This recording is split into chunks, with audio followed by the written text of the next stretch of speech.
ஏசாயா தீர்க்கதரிசனம் 40ஆம் அதிகாரம் 28, 29 சில வசனங்களை வாசிக்க கேட்போம். பூமியின் கடையாந்தரங்களையும் சிருஷ்டித்த கர்த்தராகிய அநாதிகாரம் சோர்ந்து போவதும் இல்லை, நிலைப்படுவதும் இல்லை. இதை நீ அறிவாயோ? இதை நீ கேட்டதில்லையோ? அவருடைய புத்தி ஆராய்ந்து முடியாதது. சோர்ந்து போவதற்கு அவர் பலன் கொடுத்து சத்துவம் இல்லாதனுக்கு சத்துவத்தை பெருக பண்ணுகிறார். இளைஞர் இடைப்படைந்து சோர்ந்து போவார்கள், வாலிபரும் இடறி விழுவார்கள். கர்த்தருக்குள் காத்திருக்கிறவர்களே புது பலன் அடைந்து கழுகுகளை போல சட்டைகளை அடித்து எழும்புவார்கள்.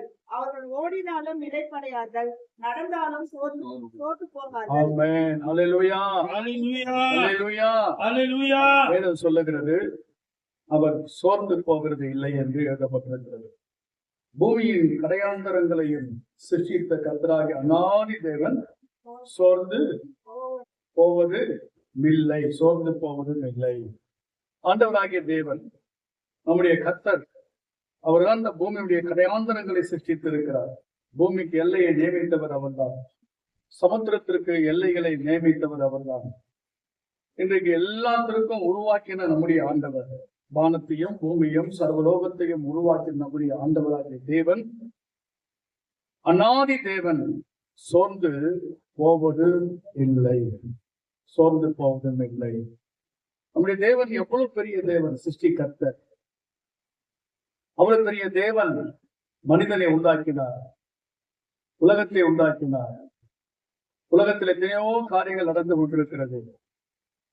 அப்படிப்பட்ட சிருஷ்டித்த நம்முடைய ஆண்டவர், உலகங்களை படைத்த தேவன், அவர் என்றைக்குமே எப்படி இல்லை, சோர்ந்து போவது இல்லை என்று எழுதப்பட்டிருக்கிறது. அடுத்ததாக, அநாதி தேவன் சோர்ந்து போவதும் இல்லை, இலைப்படைவதும் இல்லை. நீ அறியாயோ? இதை நீ அறியாயோ? இதை நீ கேட்டது இல்லையோ? அவருடைய புத்தி ஆராய்ந்து முடியாதது. கர்த்தர் எப்பவுமே என்ன செய்ததில்லையே, சோர்ந்து போவதும் இல்லை, இலைப்படுவதும் இல்லை என்று எழுதப்படும். நம்ம என்ன செய்வோம்? அவர் ஆண்டவர், அவருக்கு வல்லமை இருக்கு, அவருக்கு சக்தி இருக்குது, அவரை போல நம்ம இல்லை, அதனால அவர் சோர்ந்து போவது இல்லை, நம்ம சோர்ந்து போகிறோம் அப்படின்னு சொல்லிட்டு நம்ம சொல்வது உண்டு. ஆனால் நம்முடைய தேவன் எப்படி வல்லமை உடையவராக இருக்கிறாரோ, தம்முடைய பிள்ளைகளுக்கும் அவர் உதவி செய்ய வல்லவராக இருக்கிறார். அடுத்த வசனம் சொல்லுகிறது, சோர்ந்து போகிறவனுக்கு அவர் என்ன கொடுக்கிறாரு? பலன். சோர்ந்து போகிறவனுக்கு கர்த்தர் பலன் கொடுக்கிறார். 3 நாள் ஒரு வனாந்தரத்திலே ஒரு கூடுகை நடந்து கொண்டிருக்கிறது.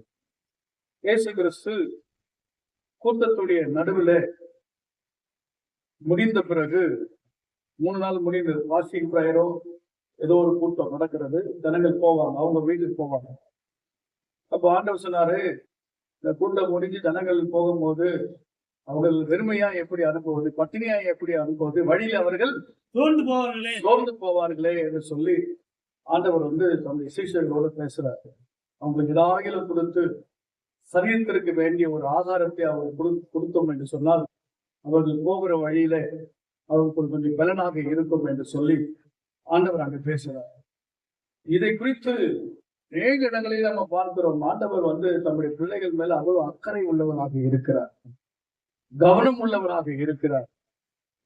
நாம் அநேக விஷயங்களில் நம்ம என்ன போகிறோம் என்று சொன்னால் நம்ம கவலைப்படுகிறோம், நாம் சோர்ந்து போகட்டும். ஆனால் வேத வசனம் சொல்லுகிறது, எல்லாவற்றையும் அறிந்திருக்கிற கர்த்தர், இதை நீ அறியாயோ? அப்போ சோர்ந்து போகிறவனுக்கு அவர் பலன் கொடுத்து சத்துவம் இல்லாதவனுக்கு சத்துவத்தை பண்ணுகிற தேவன். அன்பு கர்த்தருடைய பிள்ளைகளே, எந்தெந்த காரியத்தை நாம் சோர்ந்து போகிறோமோ, சத்துவத்தை இழந்திருக்கிறோமோ, எந்தெந்த விஷயங்களிலே நாம் கவலைப்பட்டு துக்கப்பட்டு நம்முடைய வாழ்க்கையிலே வேதனைப்பட்டு தவித்துக் கொண்டிருக்கிறோமோ, எல்லா நிலையிலையும் ஆண்டவராகிய தேவன் நம்முடைய பிள்ளைகளுக்கு அவர் பலன் கொடுக்கிறார். அல்லேலூயா. பாருங்க, சத்துவம் இல்லாத சத்துவத்தை எலியா தீர்க்கதரிசி பெரிய ஊழியர். ஒரு ஒரு ஒரு பெண்ணுடைய வார்த்தைகள், இசைப்பனுடைய வார்த்தையை அவர் கேட்ட பிறகு அவனை பிடிச்சிட்டு வாங்க, அவனை கொல்லணும் அப்படின்னு சொல்லிட்டு அந்த வார்த்தையை அவன் கேட்ட பிறகு ஆட்களை அனுப்பும் போது எலியா இதை கேட்டு சூறைச்செடியின் கீழே போய் உட்கார்ந்து, ஆண்டவரே என் பிதாக்களை பார்க்கல, நான் நல்லவன் அல்ல, நான் நல்லவன் அல்ல ஆண்டவரே, என்னை எதிர்த்துக் கொள்ளுங்க, நான் சாகிறேன், நான் நல்லவன் அல்ல அப்படின்னு சொல்லிட்டு அவர் சோர்ந்து போயிட்டார். மனுஷனுடைய வார்த்தைகள் சோர்வடைய செய்தது. ஆகவே நான் ஆண்டவர் பார்த்தாரு, காகங்களை அனுப்பி எலியாவுக்கு என்ன கொடுத்தார்? முதலாவது நல்ல ஆகாரத்தை கொடுத்தார். நல்ல அப்பமும் அங்கே இறைச்சியும் தேவன் கொடுத்து அவர் தூங்க வைத்தார். அல்லேலூயா. உனக்கு என்னது? நல்ல ரெஸ்ட் இருக்கு. உனக்கு சாப்பிடுறது தூங்குறது வேலைதான். கர்த்தர் வந்து இந்த பஞ்சத்தின் நேரத்துல கூட எலியாவை ஆண்டவர் காகங்களை அனுப்பி, தூதர்களை அனுப்பி என்ன செய்தாரு? போஷிக்கிறார். தேவ தூதர்கள் வந்தாங்க, போஷிப்பு, நல்ல ஒரு ஆகாரத்தை கொடுக்கிறாங்க. காகங்கள் அனுப்பி ஆண்டவரை போஷிக்கிறார். தேவ விதவைகள் அனுப்பி தம்முடைய ஊழியக்காரர்கள் என்ன செய்யறாரு? போஷித்து காப்பாற்றுகிறார். சோர்ந்து போகிறவனுக்கு அவர் பலன் கொடுக்கிற தேவன். பிள்ளைகளை இளைஞர் இலைப்படைவார்கள், இளைஞர்கள் இலைப்படைவார்கள், சோர்ந்து போவார்கள். வாலிபரும் இடறி விழுவார்கள், வாலிபர்கள் கூட இடறி விழுவார்கள், இலைப்படைந்து சோர்ந்து போவார்கள். ஆனால் கர்த்தருக்கு காத்திருக்கிறவர்களோ புது பலனை அடைவார்கள். கண்பான கர்த்தருடைய பிள்ளைகள், காலை வழியில் ஆண்டவர் நம்ம இடத்திலே சொல்லுகிறார், நீ ஆண்டவருக்கு காத்திருக்க வேண்டும், தேவனுக்கு நீங்கள் காத்திருந்து ஜெபிக்க வேண்டும். ஒரு ஜெபம் அனுபவம் நம்முடைய வாழ்க்கையில காணப்பட வேண்டும். எப்போதும் ஆண்டவரை நோக்கி ஜெபிக்கிறதான அந்த ஜெப ஜீவியம் நமக்குள்ள இருக்க வேண்டும். எந்த பிரச்சனை ஆனாலும் சரி, என்ன கஷ்டமானாலும் சரி, என்ன நெருக்கமானாலும் சரி, சகோதரி சகோதரி, ஆண்டவரிடத்திலே நாம் ஜெபிக்க வேண்டும். தேவனை நோக்கி நாம் ஜெபத்தை ஏறெடுக்க வேண்டும். ஆண்டவர் சமூகத்திலே ஒரு பாரங்களை இறக்கி வைக்க வேண்டும். கர்த்தருக்கு நீங்கள் காத்திருக்க வேண்டும். வேத வசனம் சொல்லுகிறது, அவர்கள் நடந்தாலும் அவர்கள் ஓடினாலும் இலைப்படையார்கள், நடந்தாலும் சோர்ந்து போகார்கள் என்று எழுதப்பட்டிருக்கிறது. இந்த சோர்வுக்கு ஆண்டவராகிய தேவன் ஒரு முற்றுப்புள்ளியை கர்த்தர் வைத்து தம்முடைய பிள்ளைகளை அவர் ஆசீர்வதிக்க வல்லமை உடையவராக இருக்கிறார். சரி, இந்த சோர்வுகள் எதனாலே வருகிறது? இந்த சோர்வுகள் எதனாலே வருகிறது? சில காரியங்களை நம்ம பார்க்க போகிறோம் வேகமாக. சங்கீதங்களின் புத்தகம் 39ஆம் அதிகாரம் 10வது வசனத்தை வாசித்து பாருங்க. சங்கீதம் 39 10வது வசனத்தை. எண்ணிலிருந்து உம்முடைய வாதைகளை எடுத்து போடும், உம்முடைய வாதைகளை எடுத்து போடும், உமது கரத்தின் அடிகளால், உமது கரத்தின் அடிகளால் நான் சோர்ந்து போனேன். தாவீது சொல்லுகிற ஒரு அருமையான ஒரு அனுபவம். சோர்வுகள் எல்லாருக்குடைய வாழ்க்கையில வருகிறது. எல்லாருக்கும் சோர்வுகள் வருகிறது. சோர்ந்து போகிறோம், கவலைப்படுகிறோம், பலவீனம் அடைகிறோம், துக்கப்படுகிறோம், கண்ணீர் வடிக்கிறோம். இப்படி நம்முடைய வாழ்க்கையில பலவிதமான காரியங்கள் நம்முடைய வாழ்க்கையில வருகிறது. ஆனா அந்த சோர்வுகள் எதனாலே வருகிறது? கஷ்டங்கள் நமக்கு எதனாலே வருகிறது? துக்கங்கள் நம்முடைய எதனாலே வருகிறது? ஏன் இது வந்தது? எதற்காக இப்படிப்பட்ட காரியங்கள் வந்தது என்பதை நாம் சிந்திக்க வேண்டும், யோசிக்க வேண்டும். தாவீதுடைய வாழ்க்கையில கூட மிகப்பெரிய ஒரு அரசன் தாவீதராக அவர் என்ன சொல்லுகிறார் தெரியுமா? ஆண்டவரை பார்த்து, ஆண்டவரே, என்னிலிருந்து உம்முடைய வாதையே எடுத்து போடும். ஏதோ ஒரு வாதை இருக்கிறது. தாவீதுடைய வாழ்க்கையில வாதை இருந்தது, பலவீனங்கள் இருந்தது, வியாதி இருந்தது, கஷ்டங்கள் இருந்தது. அதான் என்ன சொல்றாருன்னா, அது உமது அடிகளால் நான் சோர்ந்து போகிறேன் என்று சொல்றார். என்னிலிருந்து உம்முடைய வாதையை எடுத்து போடும், உமது கரத்தின் அடிகளால். எதை எப்படி சோர்ந்து போறாரு அவரு? அடி. சில வேலை பிள்ளைங்க அடங்கலன்னா என்ன செய்வாங்கன்னா, அப்பா கோல் எடுப்பார், அல்லையா, பெரம்பு எடுப்பார். பெரம்பை எடுத்து என்ன செய்வார்னா, தன்னுடைய மகனை ஒரு கண்டிப்பா நடத்துவார். சில வேளையில ஒரு சில அடிகள் கூட அது விடும். பிள்ளைகள் மேல அப்பாவுக்கு ரொம்ப கோபம் மூட்டினா, அல்லது பிள்ளைகளுடைய நடத்தைகள் தவறாய் போகும் என்று சொன்னால், ஒருவேளை அந்த பிள்ளைகள் இன்றைக்கு அடங்காமல் போவார்கள் என்று சொன்னால், தகப்பன் அடிக்க வேண்டிய சூழ்நிலை அங்கே வருகிறது. தகப்பன் அடிக்க வேண்டிய சூழ்நிலைகள் அங்க வருகிறது. கர்த்தருடைய பிள்ளைகளே, தகப்பன் சிற்சியாத புத்திரன் உண்டோ? தகப்பன் சிற்சியாத புத்திரன் உண்டோ? எந்த தகப்பன் தன் பிள்ளையை நேசிக்கிறார்களோ, நேசிக்கிற பிள்ளையின் மேல கொஞ்சம் கோபப்படுவாங்க. அல்லேலூயா, அல்லேலூயா. அன்பு காட்டுவாங்க. ஏன் என் பிள்ளை தவறி போக கூடாது, தப்பான வழியில போயிடக்கூடாது, அவன் கீழ்ப்படியணும், தேவனுக்கு பயப்படுகிற பயத்திலே வளர்க்கப்பட வேண்டும் என்று சொல்லி ஒரு தகப்பன் என்ன செய்வார்னா, தன் பிள்ளைக்கு செல்லம் கொடுக்க வேண்டிய விதத்துல செல்லத்தை கொடுப்பாங்க, கண்டிஷன் பண்ண வேண்டிய விதத்துல கண்டிஷன் பண்ணுவாங்க. ஒருவேளை அடிக்க வேண்டிய சூழ்நிலைகள் வந்தாலும் என்ன செய்வாங்க? அடிப்பாங்க. சில பிள்ளைங்க பார்த்திருக்கிறேன், சொல்லுவாங்க, எங்க அப்பா எப்பவுமே என்ன திட்டுனதே இல்லை, அடிச்சதே இல்லை, நேற்றைக்கு என்ன அடிச்சுட்டாங்க. எங்க அப்பா அடிக்கவே மாட்டாரு, அதை அடிச்சுட்டாரு. அப்போ அடிக்கவே மாட்ட அந்த அப்பா அடிச்சதுனால அந்த பிள்ளை அடிச்சுப்போம், சோர்ந்து போயிடுச்சு. அடி வாங்காத ஒரு மகன் அப்பாவை அடி விழுந்த உடனே அது சோர்ந்து போகும். அதுதான் சில வேளை நம்முடைய தகப்பன், நம்முடைய தேவன் தான் நமக்கு தகப்பன். ஒருவேளை நம்ம செய்யறதெல்லாம் நம்ம கரெக்ட்னு நினைச்சிட்டு இருக்கிறோம், நான் சரியான பாதையில போறேன். சில பேர் பிள்ளைங்க தன் தவறை ஒத்துக்கொண்டதே கிடையாது. தன்னுடைய பிழைகளை, தன்னுடைய குறைகளை அப்பா கிட்ட போய் நான் இப்படி தவறு செஞ்சுட்டேன், என்கிட்ட குறை இருக்குது யாரும் ஒத்துக்கிறது இல்லை. சில வேளை அதனால நமக்கு என்ன விழுது அப்படின்னு அடி விழுது.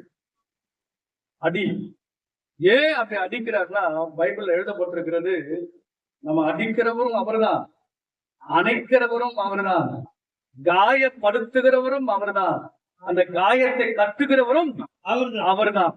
நான் உங்களுக்கு சொல்றேன், அவர் அடித்தாலும் நன்மைக்காக தான், காயப்படுத்தினாலும் நன்மைக்காக தான். தேவனுடைய பிள்ளைகளை சில அடிகள், சில காயங்கள் நம்மை குணமாக்கப்படியாக, நம்மை திருத்துவதற்காக, நம்ம எல்லாரும் ஆதரவுக்காக மனம் திரும்ப வேண்டும் என்பதற்காக, நம்முடைய தவறுகளை நாம் உணர்ந்து கொண்டு ஆண்டவருக்கு பிரியமாய் நடப்பதற்காக தான் சில வாதைகளை நம்முடைய பிள்ளைகளுக்கு ஆண்டவர் என்ன செய்யறாரு? அனுமதிக்கிறார். சில கஷ்டங்களை அனுமதிக்கிறார், சில பாடுகளை தேவன் நம்முடைய சரீரத்தில் அனுபவிக்கிறார். இந்த சரீரம் என்பது தேவன் உண்டாக்கின சரீரம். இந்த சரீரம் ஒரு அற்புதமான ஒரு சரீரம், இது ஒரு அதிசயமான சரீரம். காயம் பட்டாலும் தானாக ஆறக்கூடிய ஒரு காரியத்தை, மருத்துவத்தை ஆண்டவர் இந்த சரீரத்துல தேவன் வைத்திருக்கிறார். கர்த்தருடைய பிள்ளைகளே, இந்த சரீரத்துல தேவன் வாசம் பண்ண தேவன் விரும்புகிறார். ஆகவே எத்தனை பிரச்சனைகள் இந்த சரீரத்திலே வந்தாலும், எத்தனை விதமான சூழ்நிலைகள் இந்த சரீரத்திலே ஏற்படுத்தாலும், நம்முடைய தேவன் இந்த சரீரத்திலே வாழும்படி விரும்புகிறார். ஆமென், ஆமென். இந்த சரீரத்தை ஆண்டவர் நேசிக்கிறார். ஆகவே இந்த சரீரத்தை நம்முடைய ஆத்மாவுக்குள்ளே, நம்முடைய இருதயத்திற்குள்ளே தேவன் வரும்படி தேவன் விரும்புகிறார். அன்பான கர்த்தருடைய பிள்ளைகளை, தாவீதுக்கு சில வேளையில அந்த வாதைகளை கர்த்தர் அனுமதித்தார். சில அடிகள் தாவீதுக்கு விழுந்தது, குடும்பத்தின் மூலமாக விழுந்தது. எப்படி வரும் நமக்கு தெரியாது, பிரச்சனைகள் எந்த ரூபத்தில் வரும் என்று நமக்கு தெரியாது. நம்மளை மாற்றுவதற்காக, நம்மளை திருத்துவதற்காக தேவன் யார் மூலியமாவது, குடும்பத்தில் இருக்கிற மூலியமாவது, பிள்ளைகள் மூலியமாவது, பெற்றோர்கள் மூலியமாவது, உடன் பிறந்தவர்கள் மூலியமாவது, பழகுகிற நண்பர்கள் மூலியமாவது, அல்லது நம்ம அந்நிய ஜனங்கள் மூலமாவது, நம்பினவர்கள் மூலமாவது நமக்கு என்ன வருகிறது? பிரச்சனைகள், சம்பவங்கள் நமக்கு நடக்கிறது. ஏன் இப்படிப்பட்ட சம்பவங்கள் எனக்கு நடக்க வேண்டும் ஆண்டவரை, நான் என்ன செய்வேன்? நம்ம கேட்கவே முடியாது. அப்போ தாவீது என்ன சொல்றாரு? ஆண்டவரே, இந்த வாதைகளை இதிலிருந்து எடுத்து போடுங்க, உமது கரத்தின் அடிகளால் நான் சோர்ந்து போகிறேன் என்று தாவீது சொல்லுகிறார். அன்பான கர்த்தருடைய பிள்ளைகளே, சோர்வுகள் எதில் வருகிறது என்று சொன்னால், ஆண்டவர் இன்றைக்கு நமக்கு சில அடிகள், சில விதமான கஷ்டங்களை கர்த்தர் கொடுக்கிறார் என்று சொன்னால், அது நிரந்தரமான ஆக்குவதற்காக அல்ல, இதெல்லாம் தற்காலிகமானது. அல்லேலூயா. அது சீக்கிரமாக ஆண்டவர் எல்லாவற்றையும் மாற்றுவார். அல்லேலூயா. தாவீதுடைய வாழ்க்கையிலே என்னிலிருந்து உடைய மாதையே எடுத்து போடும், உங்க கரத்தின் அடிகளால் நான் சோர்ந்து போகிறேன். கர்த்தருடைய பிள்ளைகளே, சிக்ஷைகளை நீங்கள் அற்பமா எண்ணாதீங்க, அடிகளை நீங்கள் அற்பமா எண்ணாதீங்க. இனிமேல் நீங்கள் தவறு செய்யாமல் இருப்பதற்காக தான் இந்த அதிகம். அல்லேலூயா. கர்த்தர் நல்லவர். அடுத்ததாக 40ஆம் அதிகாரம் 12வது வசனத்தை படிங்க. சங்கீதங்களின் புத்தகம் 40ஆம் அதிகாரம் 12வது வசனம். நீர் எண்ணிக்கைக்கு அடங்காத தீமைகள் என்னை சூழ்ந்து என்னை சூழ்ந்து கொண்டது, என் அக்கிரமங்களை என் அக்கிரமங்கள் என்னை தொடர்ந்து பிடித்தது, நான் நிமிர்ந்து பார்க்க கூடாது இருக்கிறது, அவைகளின் தலைமயிலும் அதிகமாய் இருக்கிறது, என் இருதயம் சோர்ந்து போகிறது. ஏன் சோர்வு வருகிறது? இரண்டாவது காரியம், ஏன் பலவீனம் வருகிறது? ஏன் நம்முடைய வாழ்க்கையில இப்படிப்பட்ட ஒரு துக்கம், ஒரு சோர்வு, ஒரு கலைப்பு நம்முடைய வாழ்க்கையில வருகிறது சொன்னால், அங்கு எழுதப்பட்டிருக்கிறது, என் அக்கிரமங்கள் என்னை தொடர்ந்து பிடித்தது. என் அக்கிரமங்கள் என்னை தொடர்ந்து பிடித்தது. அந்த தொடர்ந்து நம்ம பிடிச்சிரும். வந்து நம்ம செய்யற தாவீது சொல்ல, ஏன் அக்கிரமம் என்னை பிடிக்குது, என் பாவங்களை என்ன வந்து பிடிக்குது. நான் செய்த அக்கிரமங்கள் என்னை பிடிச்சு என்னை நெருக்குகிறது. என் பாவங்கள் என்னை அப்படியே நெருக்குகிறது, என்னை பிடிக்குது. யாரோ என்னை பிடிச்சிருக்கிறாங்க, யாரோ என்னை தொடர்கிறாங்க, யாரோ என்னை நெருக்கி கொண்டிருக்கிறாங்க. என்னன்னு தெரியல எனக்கு. சில வேளை அப்படி நம்ம வந்து ஃபீல் பண்ணுவோம். ஏதோ என்னை அழுத்துகிறது, என்னால் தூங்க முடியல, என்னால் சாப்பிட முடியல, மற்றவர்களை போல என்னாலே வந்து எல்லாரோடு கூட சந்தோஷமா இருக்க முடியல. காரணம் என்ன? எனக்கு விடுதலை ஏதோ ஒரு காரியம் கட்டப்பட்டிருக்கிற அந்த நிலையில நான் இருக்கிறேன். யாரோ என்னை கட்டி இருக்கிறாங்க, எனக்கு தெரியல. ஒன்றும் இல்லைங்க, நம்ம செய்த பாவம், நம்ம செய்த அக்கிரமம். எனக்கு விடுதலை இல்லை, சந்தோஷம் இல்லை, சமாதானம் இல்லை. என் இருதயம் வந்து சோர்ந்து போகிறது. அடிக்கடி என் இருதயம் சோர்ந்து போகிறது. நம்ம இருதயத்துல சோர்வு இருந்துச்சுன்னா முழு சரீரமே பாதிக்குமா? முழு சரீரமும் பாதிக்கப்படுகிறது. கை கால் பலவீனம் அடைகிறது. எவ்வளவு பெரிய வீரம் பலன் இருந்தாலும், எவ்வளவு பெரிய ஆட்கள் இருந்தாலும், சின்ன இதயம், ஒரு சின்ன இதயத்துல சோர்வு வந்துச்சுன்னா, கர்த்தருடைய பிள்ளைகளே, அந்த முழு சரீரமும் பாதிப்பாகிறது. காரணம் என்ன தெரியுமா? தாவீது அந்த வசனத்தை மறுபடியும் படிங்க. 12ஆம் வசனம்.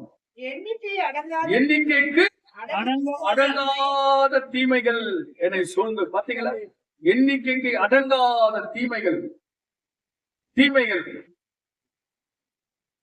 உபத்திரவங்கள் சூழ்ந்து கொண்டிருக்கிறது. நம்ம எங்க போனாலும் நம்மை சுற்றிலும் ஏதோ ஒரு பிரச்சனைகள் இருக்கிறது. நம்மை சுற்றி ஏதோ பிரச்சனை வந்துட்டே இருக்குது. எங்க போனாலும் அது தொடர்ந்து வந்து கொண்டே இருக்கிறது. ஒரு காற்று பார்த்தீங்கன்னா சுழற்சி மாதிரி வரும். அந்த காற்று நம்ம சூழ்ந்து இருக்கிற அந்த காற்று நம்ம சுற்றி இருக்கும். ஏகப்பட்ட பிரச்சனைகள். ஒரு பிரச்சனை போச்சு பார்த்தா அடுத்த பிரச்சனை வந்துச்சு. சரி, இந்த பிரச்சனையோட முடிஞ்சிடும் பார்த்த மறுபடியும் இன்னொரு பிரச்சனை வந்துச்சு. சரி, இந்த பிரச்சனையை ஜெயிச்சுட்டேன், எப்படியும் சமாளிச்சு ஜெயிச்சுட்டேன், அதுல இருந்து வெளியே வந்துட்டேன். வந்து போன மறுபடியும் இன்னொரு பிரச்சனை. ஏன் என் இருதயம் சோர்ந்து போகிறது? நம்ம என்ன செய்ய தெரியுமா? தன் பாவங்களை மறைக்கிறவன் ஆண்டவருக்கு முன்பாக நம்முடைய பாவங்களை நாம் அறிக்கை செய்கிறேன். ஆண்டவரே, என் மீறுதலை மன்னியும் சுவாமி, என் அக்கிரமங்களை மன்னியும். நான் செய்த சிறு வயதிலிருந்து நான் செய்த எல்லா பாவத்தையும் எனக்கு மன்னித்து விடும் ஆண்டவர். தாவீது சொல்றார், என்னுடைய சிறு வயது பாவத்தை நினையாதல்லும் ஆண்டவரே, நான் செய்த பாவத்தை எனக்கு மன்னித்தருளுமையாக. என் அக்கிரமங்களை மன்னியும், என் குடும்பம் செய்த பாவங்களை மன்னியும், என் பெற்றோர்கள் செய்த பாவங்களை மன்னியும், என் பிள்ளைகள் செய்த பாவங்களை மன்னியும், என்னுடைய மூதாதையர்கள் செய்த பாவங்களை மன்னியும், என் முன்னோர்கள் செய்த பாவங்களை மன்னியும். ஆண்டவரே, குடும்பத்து மேல் இருக்கிற சாபங்களை எடுத்து போடுவீராக. பாவம் என தொடர்ந்து பிடிக்கிறது, அக்கிரமம் என தொடர்ந்து பிடிக்கிறது.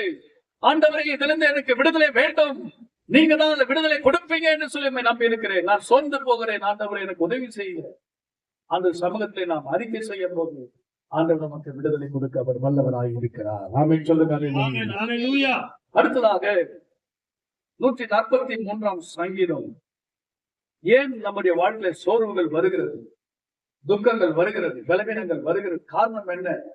ஆண்டவருடைய சோதனை, அடிகளால் சோர்ந்து போகிறது. நம்முடைய பாவங்கள் நமக்கு அக்கிரமங்கள் சோர்வுகளை உண்டாக்குறது. 143 சங்கீதம் 4வது வசனத்தை வாசித்து பாருங்கள். என் ஆவியை என்னில் தேங்குகிறது, என் ஆவி என்னில் தியங்குகிறது, என் இருதயம் எனக்குள் சோர்ந்து போகிறது. எனக்குள் சோர்ந்து போகிறது. ஆவியில என்ன இல்ல? ஒரு தெளிவு இல்ல. ஒவ்வொரு மனுஷனுக்குள்ள ஆண்டவர் ஆவியை கர்த்தர் வச்சிருக்காரு. ஆவி நமக்குள்ள இருக்கிறது, உங்களுக்குள்ள ஒரு ஆவி இருக்கிறது. இந்த ஆவியில டிஸ்டர்ப் வந்துச்சுன்னா இருதயத்துல சோர்வு வருகிறது. ஆவியில ஒரு கலக்கம் வரும். ஆவியில கலக்கம் வந்த உடனே இருதயத்துல சோர்வு வருகிறது. ஆவியில தெளிவு இல்லை என்று சொன்னால் இருதயத்துல சோர்வு வருகிறது. ஆவி சில வேளையில தியங்கும், போயிட்டே இருப்போம், திடீர்னு நின்றுடுவோம், எங்க போறதுன்னு தெரியல, என்ன செய்யறதுன்னு தெரியல, குழப்பங்கள் வரும். குழப்பங்கள் நம்முடைய வாழ்க்கையில வந்துவிடும். ஆசிரியா, என்னுடைய வாழ்க்கையில என்ன செய்யுதுன்னு தெரியல, இங்க எந்த வாசல் எனக்கு தெரியல, எல்லாமே மூடப்பட்டிருக்கிற சூழ்நிலை இருக்கிறது, எல்லாமே மூடி இருக்கிறது, மறைக்கப்பட்டிருக்கிறது, எதுவுமே எனக்கு தெரியல, மறைக்கப்பட்டிருக்கிறது. கண்கள் தெரியுது, ஆனா நான் பிளைண்டா இருக்கிறேன். வாழ்க்கையில நான் பிளைண்டா இருக்கிறேன், குருடனாய் இருக்கிற. கண்கள் இருந்தும் நான் குருடனாய் இருக்கிறேன். கால்கள் இருந்தும் என்னால் நடக்க முடியல, கைகள் இருந்தும் என்னால செயல்பட முடியல, அறிவு இருந்தும் எனக்கு அந்த அறிவு எனக்கு உபயோகப்படுத்தல. இப்படி நமக்கு பலவிதமான நன்மைகள் இருந்தோம், என்னால அது அனுபவிக்க முடியல. காரணம் என்ன? என் ஆவி, என்னுக்குள்ள இருக்கிற அந்த ஆவி தியங்கி கொண்டிருக்கிறது. ஏதோ ஒரு காரியம் என மறைக்கப்பட்ட அறியாது இருக்கிற சூழ்நிலைகள், அறியாமை. நல்லா படிச்சிருப்போம், நல்ல செல்வம் இருக்கும், ஆனா அறியாமை என்கிறதான காரியம் வந்த பிறகு என்ன, நான் என்ன செய்யறது எனக்கே தெரியல,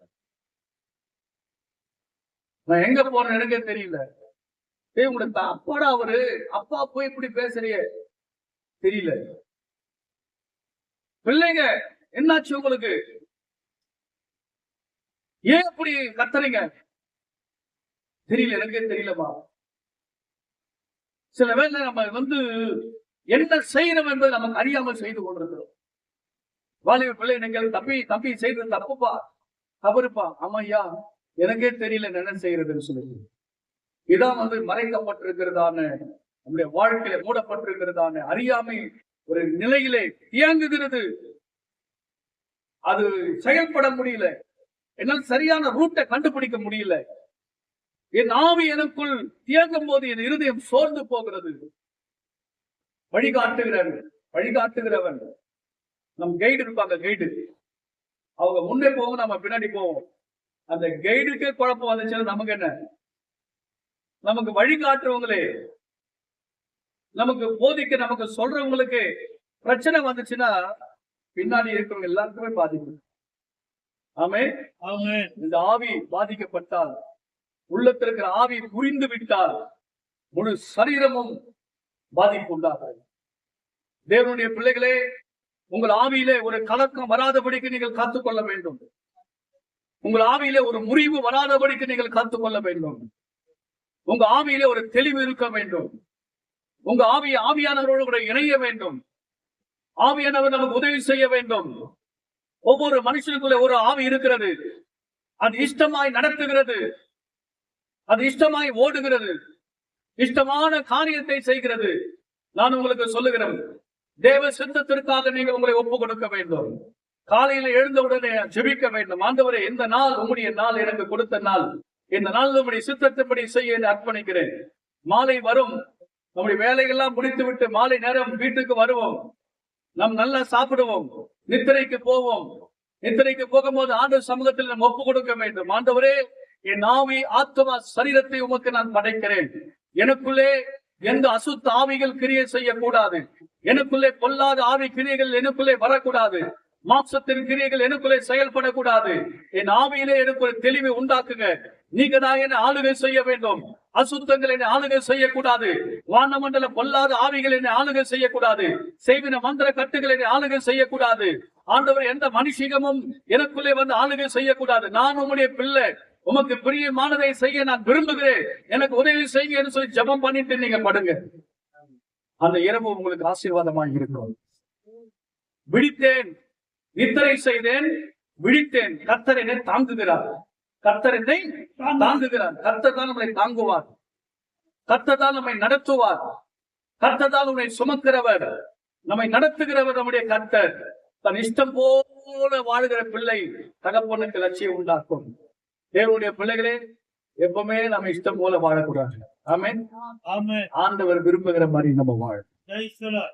ஆமென் சொல்லுங்க. அல்லேலூயா. ஆமென். Hallelujah. பாஸ்டர் ஐயா, இன்னெல்லாம் யாரும் ஒண்ணும் செய்யல. நானே ராஜா, நானே மந்திரி. நானே ராஜா, நானே மந்திரி. என்ன யாரும் அடக்கவே முடியாது ஐயா. என்ன யாரும் எடுத்து பேச, நான் சட்டம், என் சட்டம் தான் எங்க வீட்டுல. அப்படிலாம் நம்ம செய்யக்கூடாது. ஆமென். Amen. அல்லேலூயா. Hallelujah. நமக்கு மேல ஒருத்தர் இருக்காரு. இந்த உச்சன் தலையில முடி கொஞ்சம் இழுத்தாருன்னா போச்சு. ஸ்தோத்திரம். பின்னாடி கொஞ்சம் இழுத்தாருன்னா போச்சு. கொஞ்சம் பின்னாடி இருக்கிற கால் நரம்பு கொஞ்சம் தொட்டா போச்சு. அவருடைய கண்கள் ஒரு சின்ன நரம்பா டச் பண்ணா போச்சு. யாக்கோபு நரம்பு தொட்டாரு, சுலுக்கி நடந்தாரு. ஆமென். Amen. நம்முடைய வீராப்பு, நம்முடைய கோபம், அப்படியே கோபப்படுவாங்க, அப்படியே கோபம் வரும்.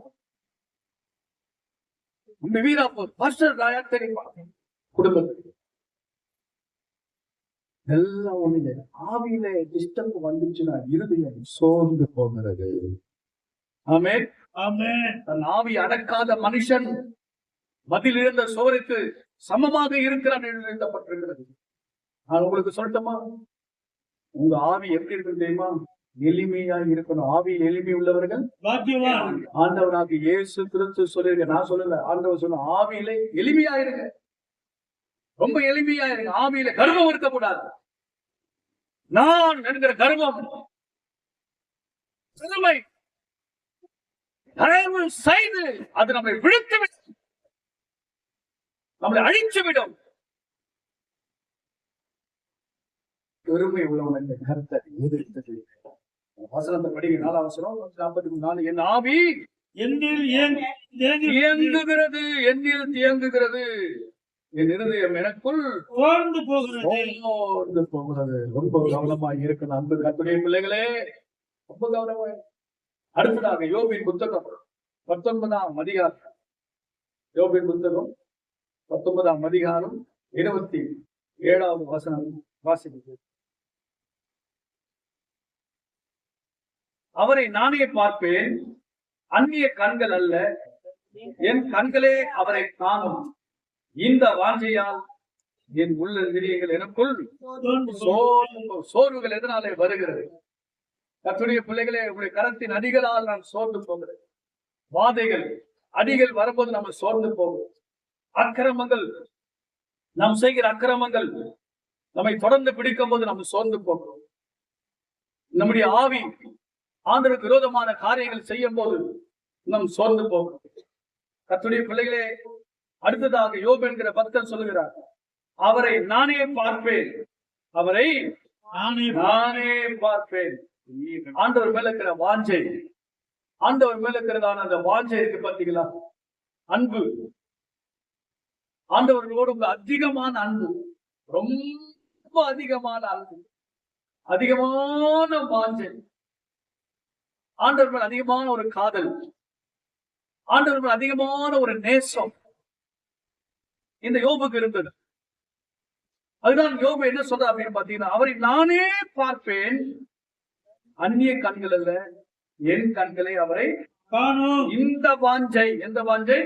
அவரை பார்க்கணும் என்ற ஒரு வாஞ்சை. பார்க்கணும், பார்க்கணும், பார்க்கணும், பார்க்கணும், ஆண்டவரை பார்க்கணும், ஆண்டவரை பார்க்கணும், ஆண்டவரை பார்க்கணும், ஏசப்பா பார்க்கணும், தேவனை பார்க்கணும். வருஷம் முழுவதும், நாள் முழுவதும் அவரையே, அவர் மேலேயே ஒரு ஏக்கம், ஒரு ஏக்கங்க, ஏக்கம், ஏக்கம். சின்ன பிள்ளைங்களா இருப்பாங்க, அவங்க அப்பா ஏதாவது அம்மா வெளியில போயிட்டாங்க, கூட இருந்து வெளியில போயிட்டாங்க அப்படின்னா 3 நாள் வரல, 3 நாள் குழந்தைய பார்க்கலன்னா அந்த குழந்தைக்கு ஒரு ஏக்கம் வரும். குழந்தைக்கு என்ன வரும்? ஏக்கம் வரும். ஒரு ஏக்கம் வந்து உடனே சொல்லுவாங்க, நீங்க வந்துருங்க, பையன் ஏதோ ஏங்குகிறான். எத்தனை பேருக்கு அந்த அனுபவம் இருக்குன்னு தெரியல. அந்த குடும்பத்துல இருக்கிறவங்களுக்கு அது நீங்க வந்து உங்களுக்கு தெரிஞ்சிருக்கும்.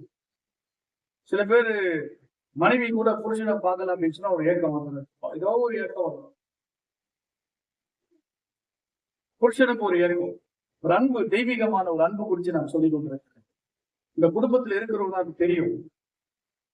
இந்த குடும்பம் ஒரு உறவு இருக்கிற தெய்வீக உறவு, அதுல பழகினவர்கள் அது தெரியும்.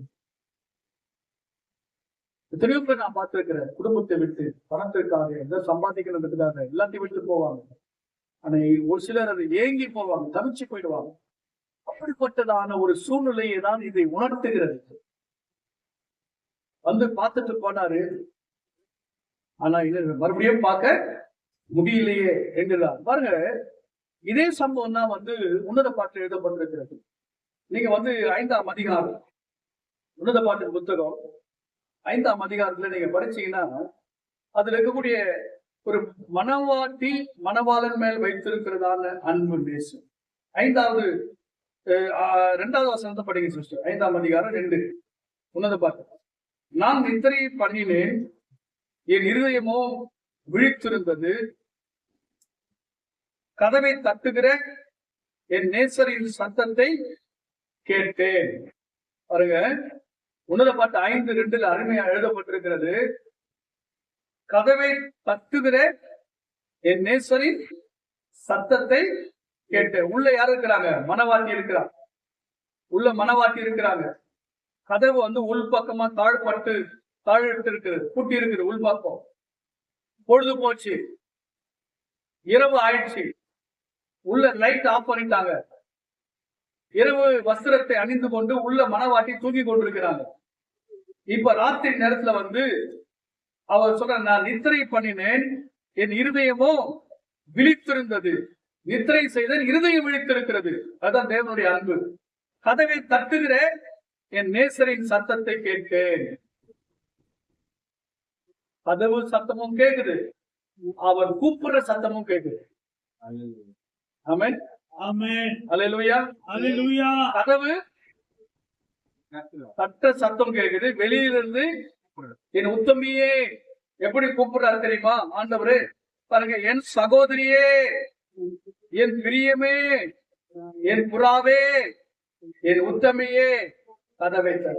பாருங்க, கதவு தட்ட சத்தமும் கேக்குது, அவர் கூப்பிடுகிற சத்தமும் கேக்குது. இவ்வளோ சத்தமானா என்னாச்சு? நித்திரை செய்தது, இருதயமும் விழித்திருக்கிறது. ஆனா அவர் தட்டுகிற சத்தம் என் இருதயத்திற்கு கேட்கிறது. அவர் எப்படி கூப்பிடுறாருன்னா, என் சகோதரியே, என் பிரியமே, என் புறாவே, என் உத்தமியே, கதவை தர, கதவை தர, கதவை தர, கதவை தர. அல்லேலூயா. நிறைய பேர் இன்றைக்கு கதவை தட்டும் போது யாரும் திறக்கிறது இல்லை. அல்லேலூயா, அல்லேலூயா. வெளிப்படுத்தல் 3:10 வாசிங்க, உங்களுக்கு தெரியும். வெளிப்படுத்தல் 3ஆம் அதிகாரம் 10வது வசனத்தை. என் பொறுமையை இல்ல சாரி, 20ஆம் வசனம் படிங்க. 20. இதோ வாசற்படியில் நின்று தட்டுகிறேன், வாசற்படியில் நின்று தட்டுகிறேன், ஒருவன் என் சத்தத்தை கேட்டு ஒருவன் என் சத்தத்தை கேட்டு கதவை திறந்தால் அவனிடத்தில் நான் பிரவேசித்து அவனிடத்தில் நான் பிரவேசித்து அவனோடு போஜனம் பண்ணுவேன், அவனோடு போஜனம் பண்ணுவேன், அவனும் என்னோடு போஜனம் பண்ணுவான். இதுதாங்க ஆண்டவருக்கு நமக்கு இருக்கிறதான ஆசீர்வாதம். கதவை திறக்கணும். ஆண்டவர் ஒவ்வொரு இருதய கதவை திறப்பாரு, தட்டுவார். மகனே, இருதயத்தின் கதவை திறப்பா, நான் உள்ள வரணும். அல்லேலூயா, அல்லேலூயா. மகளே, உன் இருதயத்தின் கதவை திறமா, நான் உனக்குள் வாசம் பண்ண விரும்புகிறேன், நான் தங்கி இருக்க விரும்புகிறேன். சின்ன இருதயத்துல தேவன் வர விரும்புகிறார். ஆமென். ஆமென். இந்த வாசற்படியிலிருந்து கதவை தட்டுறார். கேக்குதா? சில பேர் டீப் ஸ்லீப்பிங். அல்லேலூயா, ரொம்ப தூங்கிட்டோம். நிறைய பேர் நித்திரை மயக்கம். ஜபம் பண்ண முடியல, பைபிள் படிக்க முடியல, சர்ச்சைக்கு வர முடியல, ஊழியம் செய்ய முடியல, ஆண்டவருக்காக எழுப்பி பிரகாசிக்க முடியல. என்ன சொல்றாங்க தெரியுமா? உன்னத பாட்டுல 5ஆம் அதிகாரம் திருப்பி கொள்ளுங்க. இப்போ உன்னத பாட்டு 5:2 படிங்க. நான் நித்திரை பண்ணினேன், இது ஏமோ விழித்திருந்தது, கதவை தட்டுகிற என் நேசரின் சத்தத்தை கேட்டேன், என் சகோதரியே, என் சகோதரியே, என் பிரியமே, என் பிரியமே, என் புறாவே, என் புறாவே, என் உத்தமியே, என் உத்தமியே, கதவை தர, கதவை தர. என் தலை பனியினாலும் என் தலைமயிர் இரவில் பெய்யும் தூறலினாலும் நனைஞ்சிட்டு வராரு ஆண்டவர். நனைஞ்சிட்டு வர்றாரு. பனி தூறல், பனியில நனைஞ்சிருக்காரு, தூரல் நனைஞ்சிருக்காரு. கதவை தட்டுறாரு. உள்ள வரணும்னு ஆண்டவர் விரும்புறாரு. ஆனா இவங்க என்ன செய்யல, கதவை திறக்கல. திறக்கல. அம்மா, வாய்ப்புகள் வரும், ஆண்டவர் வருவார், அவர் வாய்ப்புகளை சில பேருக்கு கொடுப்பாரு. அவர் வரும்போது நீ அவரோட வந்துரு. அவர் போன பிறகு நீ எங்க தேடினாலும் அவரை கண்டுபிடிக்க முடியாது. ஆமென். ஆமென். நீ எங்க தேடினாலும் அவர் என்ன செய்ய முடியாது, கண்டுபிடிக்க முடியாது. கண்டுபிடிக்கவே முடியாது. வாய்ப்புகள் வரும்போதே பயன்படுத்திக் கொள்ளுங்க. ரட்சிப்பு வரும்போதே பெற்றுக்கொள்ளுங்க. ஆசீர்வாதம் வரும்போதே பெற்றுக்கொள்ளுங்க. இன்றைக்கு இந்த நாட்கள் நாம் கொடுக்கப்பட்டிருக்கிறது. கால தாமதம் செய்யாதீங்க, கால தாமதம் செய்யாதீங்க, நேரத்தை தவற விடாதீங்க. உனக்கு கொடுக்கப்பட்ட இந்த நாள், இந்த காலத்தை நீ பயன்படுத்திக் கொள்ளுங்க. ஆண்டவர் கொடுக்கிற ரட்சிப்பின் காலத்தை நீ பயன்படுத்திக் கொள்ள வேண்டும். இந்த நாட்களை நீங்கள் வீணாய் கழிக்க கூடாது. இன்றைக்கு நம்முடைய தேவன் நமக்கு கொடுக்கிறதான பொன்னான நாட்களை நம்ம பயன்படுத்திக் கொள்ள வேண்டும்.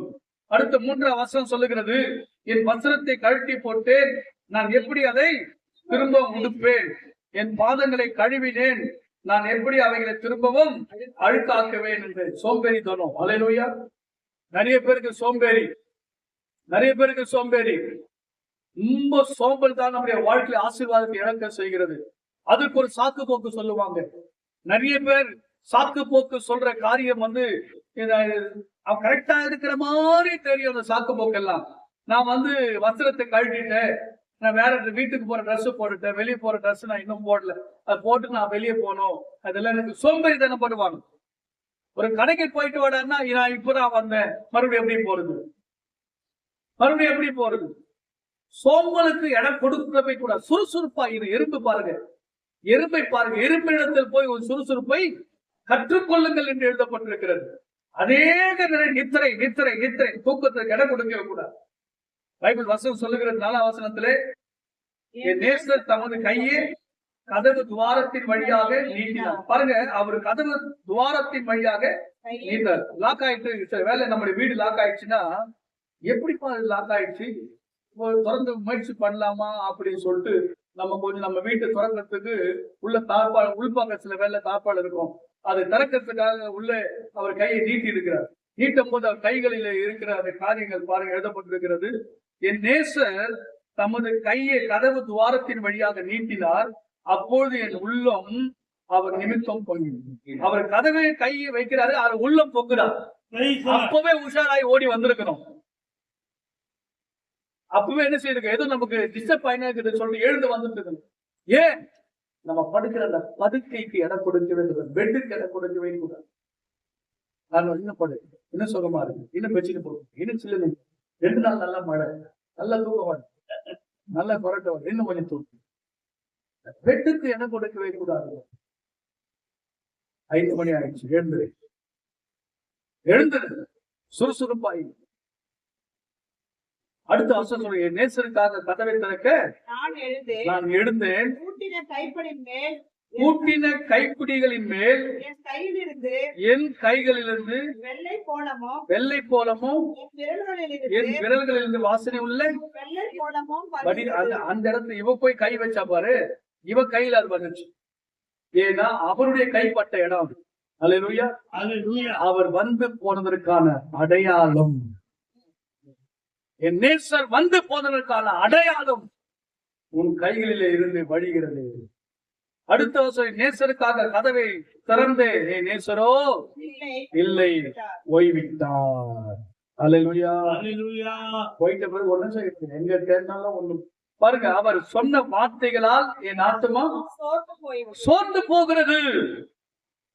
அவர் சொன்ன அந்த வார்த்தைகள் என்ன வார்த்தை சொன்ன? என் சகோதரியே, என் ரூபவதியே, என் பிரியமே, என் உத்தமியே, என் புறாவே சொன்னார்ல, அது குறித்து கொண்டே இருக்கிறது. நான் கேட்டு கேட்டு கேட்டு கேட்டு நான் சோர்ந்து போய் பிள்ளைகளே, இந்த சோர்வுகள் நான் வருகிறது. ஆண்டவருடைய வார்த்தையை கேட்டு செயல்படணும், விட்டுவிடக் கூடாது. வசனத்தை நல்லா கேட்கிற சபையாக இருக்கணும். திருச்சபையில போகிற வசனத்தை கேட்கிறியா? இன்னைக்கு உங்க பாஸ்டர் என்ன பிரசங்கம் பண்ணாரு, வெளியே போய் கேட்பாங்க. கரெக்டா சொல்றோமா? வசனத்தை என்ன போதித்தார், எந்த வசனத்தை தலைப்பாக அவர் பேசினார் சொல்றோமா? ஏதோ பேசினார், நல்லாதான் இருந்துச்சு எங்க பாஸ்டர் பேசுறது, நல்லா பேசினார் சொல்லுவோம். என்ன பேசினார் தெரியல. சபை கேட்கறது இல்ல. சபை மக்கள் வசனத்தை கூர்ந்து கவனிக்க வேண்டும், வேதத்தை கவனிக்க வேண்டும். இன்றைக்கு என்ன போதனை வந்தது? உங்களுக்கு அவர் என்ன போதித்தார்? பைபிள்ல இருந்து என்ன அவர் சத்தியத்தை இன்றைக்கு உங்களுக்கு சொன்னார்? என்ன கேட்டுட்டு வந்தீங்க? ஆண்டவராகிய இயேசு கிறிஸ்து கூட கேட்கிறார், யோர்தான் நதிக்கு போனீங்களே, என்ன கேட்டீங்க, என்ன பார்த்தீங்க என்று இயேசு கிறிஸ்து கேட்கிறார். இன்றைக்கு ஆண்டவர் ஒரு நாள் வரும், ஒவ்வொரு வாரமும் நமக்கு கொடுக்கப்பட்ட சத்தியங்களை கேட்டதன்படி நாம் நடக்க வேண்டும், பழக வேண்டும். சொல்லுங்க அல்லேலூயா, அல்லேலூயா. அடுத்ததாக ஒரு வசனத்தை சொல்லி நான் முடிக்கிறேன், நமக்கு நேரம் இல்லை. ஆமோஸ் தீர்க்கதரிசன புத்தகம் 8ஆம் அதிகாரம்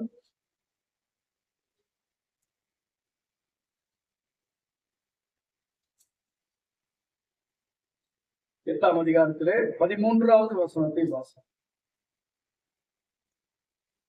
ஆமோஸ் அந்நாளிலே சௌந்தரியமுள்ள கன்னிகைகளும் வாலிபரும் தாகத்தினால் சோர்ந்து போவார்கள். அந்நாட்களிலே கன்னிகைகளும் சௌந்தரியமுள்ள கன்னிகைகளும் வாலிபர்களும் தாகத்தினாலே சோர்ந்து போவார்கள் என்று வாசிக்கிறோம். தாகம் என்று சொன்னால் நம்ம குடிக்கிறதான தண்ணீரை குறித்து நான் உங்களுக்கு சொல்லவில்லை. ஆண்டவர் சொல்றாரு 11ஆம் வசனத்திலே, இதோ நான் தேசத்தின் மேல் பஞ்சத்தை அனுப்பும் நாட்கள் வரும். ஆதார குறைவினால் உண்டாகும் பஞ்சம் அல்ல, ஜல குறைவினால் உண்டாகும் தாகமும் அல்ல, கர்த்தருடைய வசனம் கேட்க கிடையாத பஞ்சத்தை அனுப்புவேன் என்று கர்த்தராகிய ஆண்டவர் சொல்லுகிறார். இது ஜல குறைவினால் உண்டாக தாகம் அல்ல. இந்த தாகம் என்ன தாகம் தெரியுமா? ஐயோ வசனத்தை கேட்கணுமே பாஸ்டர், ஐயா எனக்கு வசனத்தை வந்து சொல்றீங்களா, எங்க வீட்டுக்கு வரீங்களா பாஸ்டர்?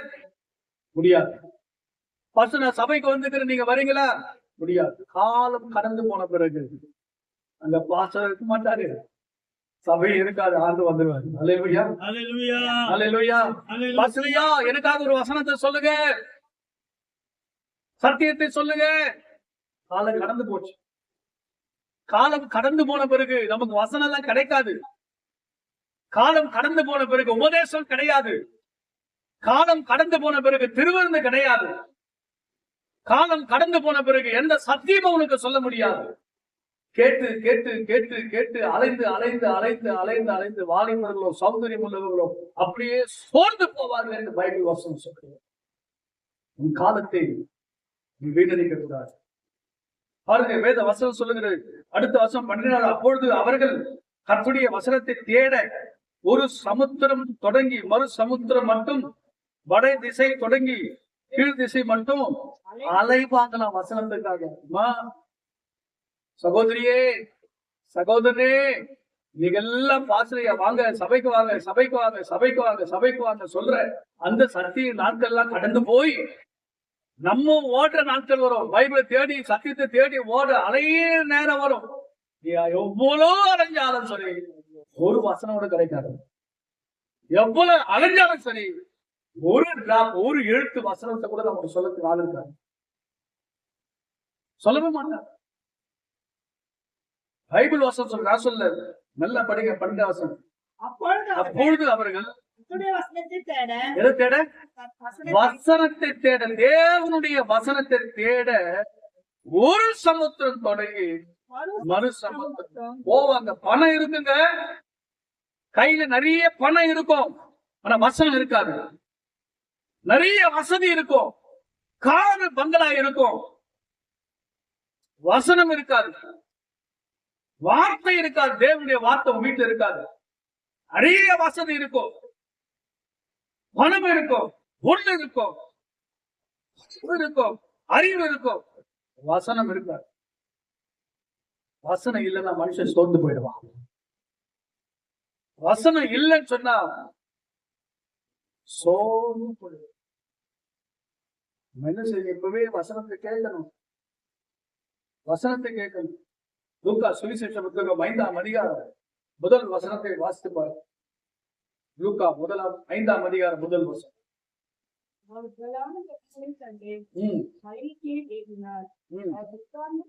லூக்கா 5ஆம் அதிகாரம் முதல் வசனம்.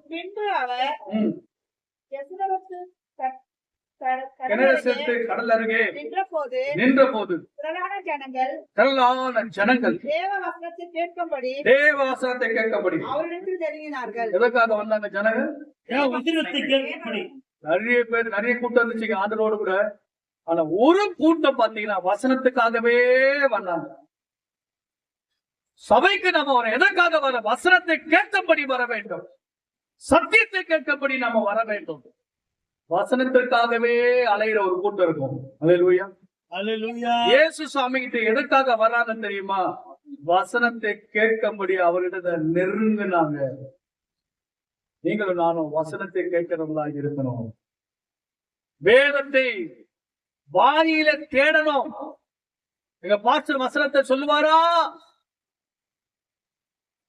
எங்க பாஸ்டர் நீங்க என்ன பேசுவாரு? ஜெபம் பண்ணிட்டு வாங்க, ஜெபம் பண்ணிட்டு வாங்க. முகஸ்துதிக்காக அல்ல, பணத்திற்காக அல்ல, அவலட்சணமான ஆதாயத்திற்காக அல்ல. சத்தியத்தை படி போதிக்கிற தேவ மனுஷனுக்கு தேவனுடைய வார்த்தை கேட்கப்படும். அதிகாலையிலே அவர் வந்தார். ஆமென். ஆமென். அல்லேலூயா. அல்லேலூயா. இன்னொரு வசனத்தை படிங்க. யோனாவின் புத்தகம் 4ஆம் அதிகாரம் 8வது வசனம். யோனாவின் புத்தகம் 4ஆம் அதிகாரம்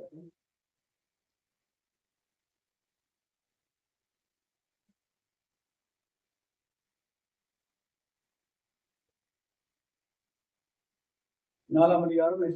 சூரியன் உதித்த போது தேவன் உஷ்ணமான கீழ்காற்றை கட்டளையிட்டார். எடுக்கலையேனும் 1075வது பக்கம். யோனா 4ஆம் அதிகாரம் 8. சூரியன் உதித்த போது தேவன் உஷ்ணமான கீழ்காற்றை கட்டளையிட்டார். அப்பொழுது வெயில் யோனாவுடைய தலையின் மேல் படுகிறதினால் அவர் சோர்ந்து போய் தனக்குள்ளே சாவை விரும்பி, நான் உயிரோடு இருக்கிறதை பார்க்கிலும் சாகிறது நலமாயிருக்கும். எதுக்காக அவன் சொன்னார் சோர்ந்து போயிட்டாரு? வெயில் பட்டதினாலே சோர்ந்து போயிட்டார். வெயில் பட்டதினாலே அப்படியே சோர்ந்து போயிட்டார். மேல வசனம் நீங்க படிச்சு 7ஆம் வசனத்துல, மறுநாளிலே கிழக்கு வெளுக்கும் நேரத்தில் தேவன் ஒரு பூச்சியை கட்டளையிட்டார். அது ஆமணக்கு செடியை அரித்து போட்டது. அதனால் அது எங்க இருந்தா தெரியுமா? அவரு ஆமணக்கு செடியின் கீழே இருந்தார். அந்த செடியின் கீழே நிழல், ஆமணக்கு செடி ஒன்றிய நிழல். அது வந்து பெரிய மரம் கிடையாது, அது பெரிய நிழலும் கொடுக்கறதும் இல்லை.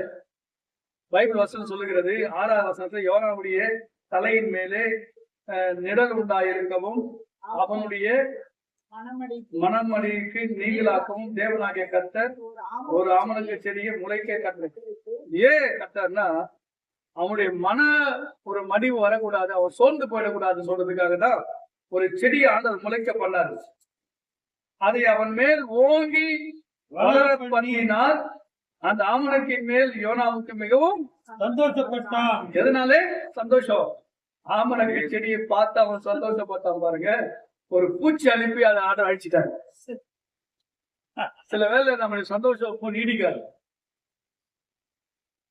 கொடுக்கிறவரும் அவர்தான், அழிக்கிறவரும் அவர்தான். என்ன ஆண்டோடைய விளையாட்டு நமக்கு தெரியாது.